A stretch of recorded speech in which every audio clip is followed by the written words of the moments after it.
আসসালামু আলাইকুম। আজকের জমজমাটি ব্লগে সবাইকে স্বাগতম।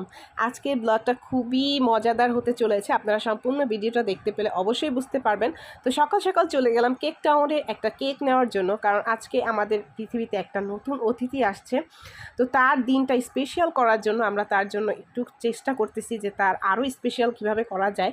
তো ফার্স্টেই হচ্ছে কেক টাউন থেকে একটা সুন্দর কেক নিয়ে নিলাম, তারপর হচ্ছে কিছু ফ্লাওয়ার নিয়ে নিলাম। তো এই যে দেখেন, তাদের বাসায় কিন্তু আমরা অলরেডি চলে আসছি। তারা কিন্তু এখনও হসপিটালে আছে। তো হসপিটাল থেকে আসার আগেই আমরা হচ্ছে তাদের জন্য সারপ্রাইজটা প্ল্যান করেছি। তো একদম সিম্পলের মধ্যে আমরা হচ্ছে একদম সারপ্রাইজ দেওয়ার চেষ্টা করেছি, কারণ হাতে খুবই কম সময় ছিল। তো ফার্স্টেই হচ্ছে আমি কিছু ফ্রুট কেটে নিয়েছি তাদের জন্য। তারপর হচ্ছে আমি টেবিলটা তাদের জন্য খুব সুন্দর করে ডেকোরেশন করে দিয়েছি, ক্যান্ডেলস, মোম আর হচ্ছে বাচ্চার ছোট্ট কিউট একটা শু দিয়ে, আর চারপাশে হচ্ছে ফ্লাওয়ার্স দিয়ে। দেখেন তো কেকটা খুব সুন্দর হয়েছে না? আর কেকটা এত মজা ছিল। কেক টাউনের কেক